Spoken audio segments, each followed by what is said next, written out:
तो अब मैं आमंत्रित करती हूँ हमारे मुख्य अतिथि सुरेंद्र मोहन मिश्रा जी को। आप कुरुक्षेत्र यूनिवर्सिटी में डिपार्टमेंट ऑफ संस्कृत, पाली और प्राकृत में असिस्टेंट प्रोफेसर हैं और आप university of Mauritius, university of north Bengal में भी विजिटिंग फैकल्टी रहे हैं। आपका गीता के अध्ययन में बाल्यकाल से रुचि रही है, साथ साथ आपने गीता पर कई अनुसंधान शोध कार्यों को भी गाइड किया है। Professor, assistant professor Surendra Mohan Mishra ji. ओम सहना भवतु सहनौ भुनक्तु सह वीर्यं करवावहै तेजस्विनावधीतमस्तु मा विद्विषावहै। ओम शांति शांति शांति। परम श्रद्धेय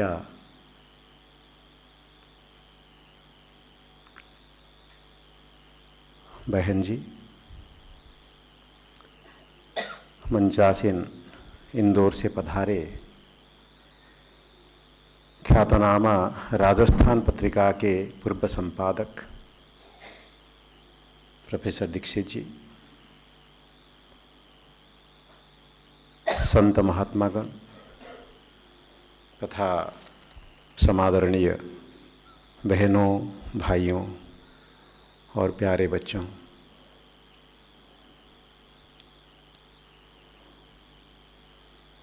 दर्शन के एक छोटा विद्यार्थी होने के नाते और प्रसंगतः संस्कृत और प्राच्य विद्या से संबंध रखने के नाते तथा लौकिक पितृपरितोष के लिए बाल्यकाल में जब विद्यालय जाने नहीं लगे थे तब से गीता की पंक्तियों को घर में पढ़ने के नाते कुछ संबंध बनता है श्रीमद् भगवद गीता से, क्योंकि यह जो गीता शास्त्र है यह संपूर्ण विश्व के रूपांतरण के लिए एक अचूक शस्त्र भी है। वैदिक परिभाषा में स्तुति को शस्त्र भी कहते हैं, जिसका पाठ यज्ञशालाओं में किया जाता था। और भगवद गीता का जहाँ पाठ होता है वहाँ पर वस्तुतः एक गंभीर रूपांतरण होने वाला है, ऐसा परिचय मिलता है। अभी राजस्थान पत्रिका की भूमि जोधपुर में दिसंबर 8-9 को उपनिषदों की गोष्ठी में मैं जाने वाला हूँ। वहाँ के रॉयल पैलेस में हो रहा है। राजस्थान पत्रिका जिस कारण से चल पड़ी थी, आदरणीय पंडित मधुसूदन ओझा, उनका जो वेद विज्ञान भाष्य है लगभग 223 या 230 मूल संस्कृत में ग्रंथों को रचते हुए उन्होंने एक अभिनव व्याख्या प्रस्तुत की तथा भगवद गीता का भी वेद विज्ञान भाष्य उन्होंने प्रस्तुत किया। उस वेद विज्ञान भाष्य में वे इस बात को जतलाते हैं संपूर्ण वैदिक वाङ्मय में, और उससे भी बढ़ करके जैसे किरीट होता है सिर के ऊपर होता है, कहीं उपनिषदों को वेदों का सिर माना गया है। और उपनिषदों का अगर निचोड़ श्रीमद् भगवद गीता की वाणी है, उसे आदरणीय पंडित मधुसूदन ओझा जी ने कहीं वेदों से भी अधिक मान दिया है। उस पंक्ति की ओर मैं ध्यान दिलाऊंगा। श्रीमद् भगवद गीता में मेरी लौकिक पिता की कृपा से मुझे 12 साल की आयु में गीता कंठस्थ हो गई थी। वह बात है कि त्रैगुण्य विषया वेदा निस्त्रयी गुण्यो भवार्जुन निर्द्वंद्वो नित्य सत्वस्थो निर्योग क्षेम आत्मवान। त्रैगुण्य विषया वेदा, जो वेद हैं, वेदों का हृदय जो है कल्पशास्त्र है। कल्पशास्त्र यानी लिटर्जी, जो लिटरेचर में लिटर्जी, वैदिक लिटर्जी, कर्मकांड शास्त्र, उसी को त्रैगुण्यमय वेद के रूप में भगवद गीता में कहा गया है। और अर्जुन से यह अपेक्षा की गई कि निस्त्रैगुण्यो भवार्जुन। वही बात में कल भाई अंबिका प्रसाद जी और भाई कुरुक्षेत्र से आए हैं डॉक्टर आर.डी. शर्मा जी, उनसे मैं बात कर रहा था। मांडुक्य उपनिषद में, जो कि ओंकार की व्याख्या में रचित 1.5 पन्ने की उपनिषद है, मात्र ओंकार की व्याख्या उसमें अभिष्ट है। उसमें वाक्य आता है, शांतम शिवम चतुर्थं मन्यन्ते स आत्मा स विज्ञेयः। वह शांत है। आज हम ओम शांति करके जिस बात को कहते हैं, उस शांति शब्द के अंदर अत्यंत महत्वपूर्ण गूढ़ रहस्य छिपा हुआ है। इस करके आज संपूर्ण विश्व के लिए शांति की जितनी ज़रूरत है, पीस रिसर्च के ऊपर कितने फाउंडेशंस बने हुए हैं अलग अलग धर्मों में, और जो किसी धर्म से वैसे वास्ता नहीं रखते, वैज्ञानिकों के यहाँ भी पीस रिसर्चेस हो रही हैं। और वह जो शांतम शिवम चतुर्थं मन्यन्ते, वह शांत है, शिव है, चतुर्थ है, यानी जागृत, स्वप्न और सुषुप्ति अवस्थाओं से परे, यानी जो मूल चैतन्य है, जो मूल स्वरूप है, जिसका अनुकार करना मूल धर्म करके बता गया है, जो कि धारक होता है। क्योंकि धारणा धर्म इत्याहो, धर्मो धारयते प्रजाः, यस्मात् धारण संयुक्त स धर्म इति निश्चय। धर्म वही होता है जो धारण करता है। धारण करना अर्थात जैसे बच्चा पानी में डूब जाता है, उसको उठा करके कोई ऊपर उठाता है, यानी to keep up the people in their best possible form, जो कि सतयुगी फॉर्म है, जिसमें कि सभी प्रजाएं, सभी आत्माएं देवी देवताओं के रूप में परिदृष्ट होती हैं। यही देव संस्कृति है। आज अलग अलग संस्थाओं में, अलग अलग भाषाओं में, our language has slightly changed, drifted from each other, but still we stand out to the same truth. The kernel has never missed our sight.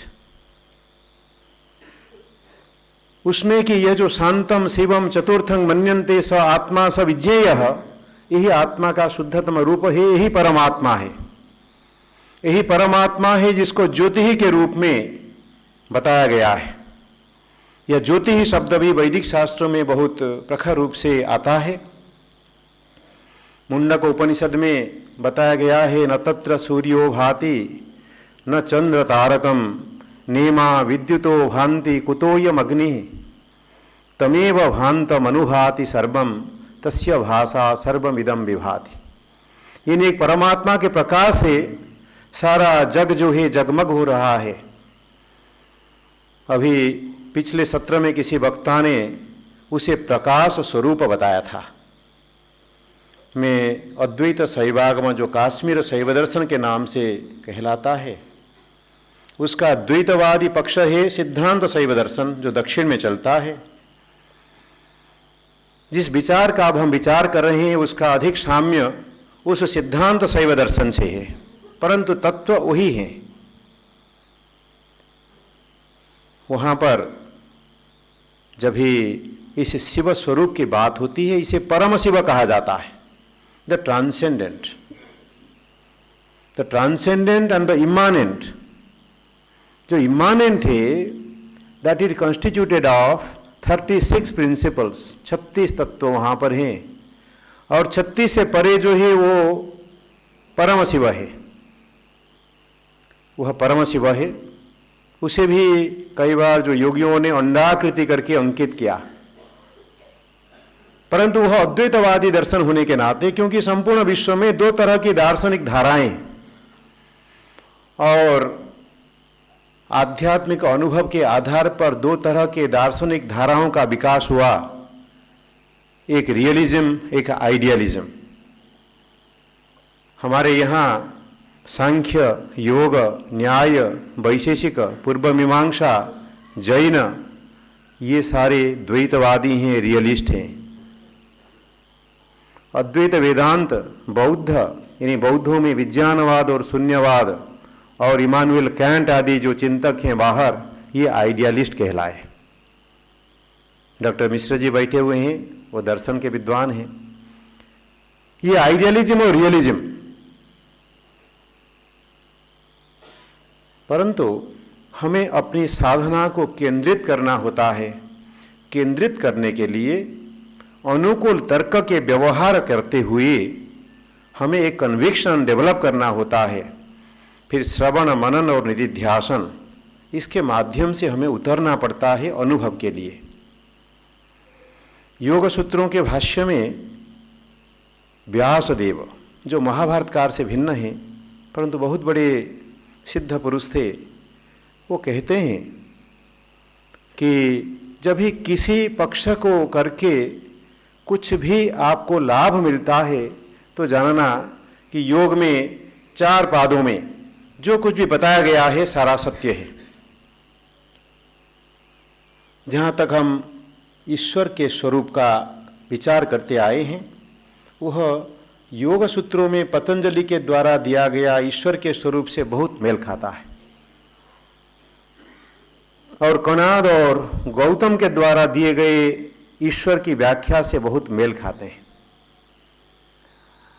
वह है कि क्लेश कर्म विपाकाशयैहि अपरामृष्ट पुरुष विशेष ईश्वर।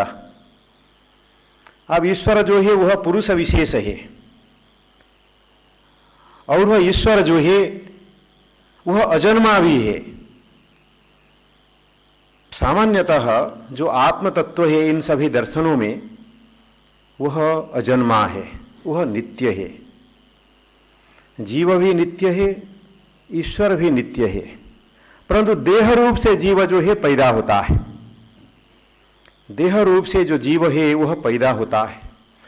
परंतु इन सभी दर्शनों में, वैदिक हो, वैदिकेतर हो, जो वैदिकेतर हैं जैन और बौद्ध, इनकी उत्पत्ति भी उपनिषदों से हुई है। उपनिषदें सभी दर्शनों की, यहाँ तक बाहर भी जिन दर्शनों की धाराएं चली, उनमें भी उपनिषदों का महद योगदान है। उसमें जहाँ तक व्यापकता और अव्यापकता, अर्थात सर्वव्यापकता अथवा सीमितता, किसी लोक विशेष में स्थित होना, इन सभी दर्शनों में वह बात नहीं है। परंतु अनुभव, हमारे यहाँ एक वाक्य आता है दर्शनों में जो कि अध्यात्म भाव से पुटित है। वह कहता है, संविदेव ही भगवती वस्तुपगमे न शरणम। हम कैसे जानते हैं? ना अनुभव से। अनुभव को कहते हैं संवित। वह जो ज्ञान देवी संवित भगवती है, वस्तुओं के ज्ञान में वही हमारा शरण है। शरण होने से अनुभवों के द्वारा जो बात जाना गया, और जैन लोग जो परमात्मा को नहीं मानते परंतु आत्मा को मानते हैं, आत्मा को वे सर्वव्यापक नहीं मानते, आत्मा को वे केवल शरीर पर्यंत मानते हैं। शरीर पर्यंत आत्मा को मानते हैं, जिसका खंडन जो है आचार्य शंकर ने किया है। अब मैं मुख्य विषय पर आ रहा हूं कि मुझे समय जब होगा, आदरणीय बहन जी बता देंगी कि हम यूनिवर्सिटी में हैं, 1 घंटा कम से कम पढ़ाने का हमारा होता है, और जब अपने रूम में बैठ के पढ़ाते हैं तो समय नहीं होता। क्लासरूम में होते हैं जिसमें और कोई क्लास आगे चलने वाली है तो वहाँ समय होता है। और जो परमात्मा तत्व है उसे तो दिक्काला द्यनवच्छिन्न कहा गया है। तो वह जो परमात्मा तत्व है जिसे अजन्मा कहा गया है, मुझे यह बताना है जिसको कहा गया है वेदाहमेतं पुरुषं महांतं आदित्य वर्णम तमसः परस्तात् तमेव विदित्वा अतिमृत्युमेति नान्यः पंथा विद्यते अयनाय प्रजापतिश्चरति गर्भे अंतरजायमानो बहुधा अभिजायते तस्य योनिं परिपश्यन्ति धीराः तस्मिन् तस्थुर्भुवनानि विश्वा यो देवेभ्यः आतपते यो देवानां पुरोहिताः पूर्वेभ्यो देवेभ्यो नमो ऋचाये ब्रह्मन्ति ऋचं ब्रह्मा जनयन्त देवा अग्रे तदब्रुवन्। ये जो वेदों के वाक्य हैं इनमें कहा गया है अजायमान है, he is never born, he is unborn, वो अजन्मा है। ये जो वाक्य मैं बोल रहा हूं ये ऋग्वेद में और यजुर्वेद में अजायमान परंतु बहुधा अभिजायते। He appears as multiple, he appears as variegated, he creates this multiple universe objectively and subjectively of multiple experiences। ये जो क्रिएशन और क्रिएटर की बात है जिसका बाइबल में भी जिक्र है और जो है कुरान शरीफ में भी जिक्र है, जैसे जेनेसिस का प्रसंग है बाइबल में ऐसे प्रसंग आता है कुरान शरीफ में, ऐसे हमारे यहाँ पुरुष सूक्त आदि में आता है। श्री अरविंद कहते हैं कि हमारे महायान बुद्धिज्म से ईसाइयत और इस्लाम दोनों की उत्पत्ति हुई। वो एक मैप देते हैं how the वेदर्स have travelled all over the world, और वेदों का जो गुत्थी है वो गीता में है। यानी जो गीता का ज्ञान है, जो परमात्मा का ज्ञान है, वह संपूर्ण विश्व में फैला हुआ है। जब फैलता है it gets filtered in course of time, it gets diluted. जब डाइल्यूटेड हो जाता है उसके प्रिस्टाइन फॉर्म में लाने के लिए बार बार किसी महापुरुष को आना पड़ता है। अब बात हमें कर रहे थे मीडियम की, पात्र, हम उसे कहते हैं घट शुद्धि। गीता में कहते हैं निमित्त मात्रम भव सभ्य साचिन, हे सभ्य साची, हे अर्जुन तुम निमित्त मात्र बनो, be just a medium, let me work through you. यह जो मीडियम है, अभी कहीं परमात्मा चाहते हैं बहुत सारे लोग प्रस्तुत हों, क्योंकि जब ही सत्य युग आएगा बहुत सब लोगों की कलेक्टिव प्रस्तुति की आवश्यकता है। उस कलेक्टिव प्रस्तुति के द्वारा परमात्मा का फिर से अवतरण होगा। यह अवतरण वस्तुतः है क्या? अभी प्रोफेसर दीक्षित जी ने विभूति योग का कुछ निदर्शन उपस्थित किया था। ये जो 10वां और जो 11वां अध्याय बहुत महत्वपूर्ण है, विभूति योग और विश्वरूप दर्शन योग। विभूति योग में बताते हैं मेरी विभूतियां क्या क्या हैं। विभूति माने क्या है? विभूति माने becoming, magnificent becoming, magnificence, manifestation, और बीइंग है उसका मूल। मैं केंद्र हूं, मम योनिर्महद ब्रह्म तस्मिन् गर्भम दधाम्यहम संभव सर्वभूतानाम ततो भवति भारत। क्या क्या पैदा होता है? ना कुछ परा प्रकृति, कुछ अपरा प्रकृति। भूमि रापो नलो वायु खंग मनो बुद्धिरेव च अहंकार इति यंग में भिन्ना प्रकृति रष्टधा। ये अपरा प्रकृति है। भूमि पृथ्वी है, आपह जल है, वायु है, अग्नि है, आकाश है, और जो है मन है, अहंकार है। ये जो है 8 तरह की जो प्रकृति हैं, ये जो है अपरा प्रकृति है। अपरेयमितः स्तन्याम प्रकृतिं विद्धि में पराम, इससे परे मेरी परा प्रकृति है। वो क्या है ना? जीवभूतांग महाबाहो येदम धार्यते जगत, यानी sentient and insentient, both type of objects that we come across, वे जो हैं उनके सृष्टा जो है परमात्मा है। और वे जो परमात्मा उनके सृष्टा हैं, फिर उसमें अभी जो हैदराबाद से पधारे हैं 15वां अध्याय, उसके बहुत 2 सुंदर जो श्लोक है उनको प्रस्तुत किया था कि उसमें वो कहते हैं कि वस्तुतः जो है कि द्वाविमौ पुरुषौ लोके क्षरश्चाक्षर एव च क्षरः सर्वाणि भूतानि कूटस्थो क्षर उच्यते उत्तमः पुरुषस्त्वन्यः परमात्मेत्युदाहृतः यो लोकत्रयमाविश्य विभर्त्य व्यय ईश्वरः। तो यह जो बात वहाँ पर कही गई है कि ये क्षर और अक्षर, और क्षर और अक्षर यानी जड़ और जीव, इसके ऊपर जो है वह परमात्मा है। वह परमात्मा, उसे हम भगवान करके कहते हैं। भग शब्द का अर्थ है, मैं 2-3 मिनट ले लूँ तो भग शब्द का अर्थ है, क्योंकि भगवान है, भगवान अवतरित होते हैं श्री कृष्ण के अंदर। श्री कृष्ण में वह घटा शुद्धि है। श्री कृष्ण स्वयं मनुष्य नहीं होते। 12वें स्कंध में भागवत में वो नहीं कहते कि अभी जो है द्वारिका मिटने वाली है, चलो हम प्रभास में चलते और आखिरी जीवन शिव पूजा करके गुजारते। इसलिए काश्मीर शैव दार्शनिकों की तरह मैं भी कृष्ण को शैव मानता हूँ। वो एक पाशुपत शैव था और उसका पाशुपत योग का गुरु घोर अंगिरस था हिमालय में, जिस कारण से जब ही वो दूसरे बार कुरुक्षेत्र से गुजरे थे हिमालय की ओर, वह उनकी दूसरी यात्रा थी कुरुक्षेत्र की। तो वह एक शैव योगी हैं। यत्र योगेश्वर कृष्णो यत्र पार्थो धनुर्धर। योगेश्वर हैं, कौन से योग के ईश्वर हैं ना? पाशुपत योग के। उस योग से उन्होंने अपने घटक की ऐसी शुद्धि की थी, अपनी पात्रता को ऐसा उन्होंने बनाया था, वो इस प्रकार से योग्य निमित्त बन पड़े थे कि उनके अंदर भगवान अवतरित होकर के और गीता ज्ञान को दिया था।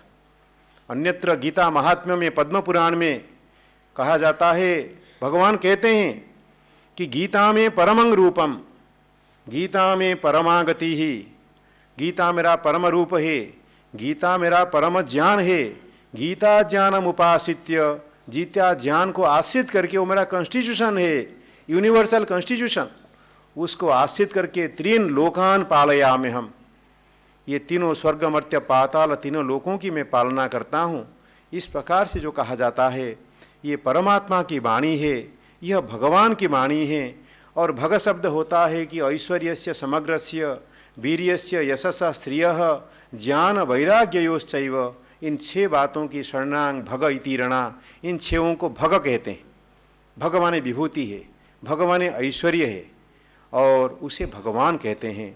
और वह भगवान जो है कहाँ रहते हैं, उस बात को कह के मैं समाप्त करूँगा।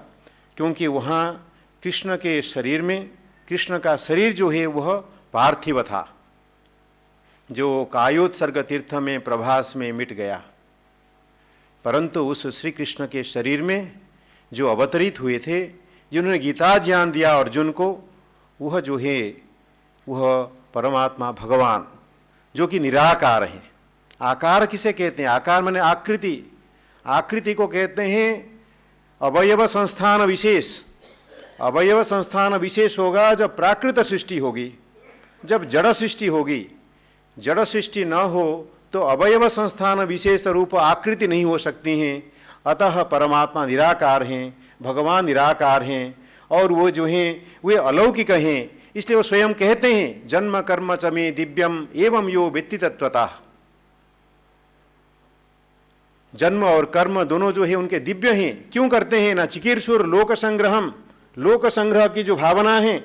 अभी कुछ बातें कह रहे थे प्रोफेसर दीक्षित जी, उनका बड़ा संबंध लोक संबंध से, लोक संग्रह से था। लोक संग्रह मानी यूनिवर्सल ऑर्डर जो है उसको जो है पटरी पर लाना। और ये कली युग में अभी जो स्थिति से हम गुजर रहे हैं, पूरे जो वर्ल्ड सिनारियो है वो इतना भयानक है, इतना बीभत्स है, इतना जो है पतित है। उससे केवल परमात्मा ही उसका उद्धार कर सकते हैं। इसलिए परमात्मा पुनः अवतरित होंगे। अवतारवाद जिसको ईसाई लोग भी नहीं मानते थे, अब वो धीरे धीरे कहने लगे हैं। वो कहते हैं I am a reborn Christian. और वो फिर से अपने शास्त्रों का पुनर्मूल्यांकन करके कहते हैं Christ will come back again. इन सभी बातों को हम, और सूफी धर्मों के माध्यम से भी कायाकल्प हो गया है। जो इस्लाम में कहा गया था। तो इन सब बातों को, विश्व धर्म धारणाओं को देखते हुए जो यहाँ पर माना गया है कि परमात्मा भगवान निराकार हैं और किस प्रकार से उन्होंने श्री कृष्ण के माध्यम से अवतरित हुए और वो भगवान कौन हैं, इन बातों को हम ध्यान करें और उसके द्वारा जो विष्णु लोक है, क्योंकि तद विष्णु परमं पदम सदा पश्यन्ति शूरयः दिवीव चक्षुराततम तद विप्रासो विपर्ण्यवो जागृवांश समिन्धते विष्णु पदे परमे मध्व उत्साह। ये सभी ऋग्वेद की जो पंक्तियाँ हैं, जो अर्लीस्ट लिटरेचर हमारे यहाँ 10,000 वर्ष पुराने हैं, उन सब में जो विष्णु की स्थिति है, जो विष्णु का लोक है, जिसे हम ब्रह्मलोक भी कह सकते हैं, मध्वलोक यानी आनंद का लोक भी कह सकते हैं, वह भगवान का स्थान है। वहाँ से वो अवतरित होते हैं और उस माने में उनको अगर हम सर्वव्यापक मानेंगे तो उसकी अलग परिभाषा बनानी पड़ेगी, परंतु वह उनका जो लोक है वह ब्रह्मलोक है, वह विष्णु लोक है, आनंद लोक है। और वहाँ से वो अवतरित होते हैं। अवतरित होकर के वे विश्व कल्याण के लिए कार्य करते हैं, प्राणियों का उद्धार करते हैं। इन्हीं शब्दों के साथ में मुझे यहाँ आने का जो अवसर मिला, मैंने बहुत कुछ बातें सीखने को मुझे अवसर मिला। और ये एक ज्ञान की साधना की दिव्य परंपरा है, इस परंपरा को मैं और कुछ अधिक मैं अभी जिज्ञासु हूँ, विद्यार्थी के रूप में हूँ, क्योंकि मेरा जो शास्त्र पक्ष है वो पृथक है, परंतु यह एक सिस्टम है, इस सिस्टम को मैं उस रूप से और कुछ अध्ययन करूँगा। और कुछ बातें मेल खाती हैं, उपनिषदों से मेल खाती हैं, वेदों से मेल खाती हैं, गीता की व्याख्याओं से मेल खाती हैं। और मैं नहीं जानता हूँ कि भगवत गीता की इस प्रकार से एक परिपूर्ण व्याख्या उपलब्ध है अथवा नहीं इस सिस्टम के अनुसार, परंतु ऐसा होना चाहिए। और बहुत सारी बातें हैं जिनको हम चाहते हुए भी कह नहीं सकते। विटगेनस्टाइन कहता है, whatever can not be expressed in language must be passed over in silence. Om Shanti.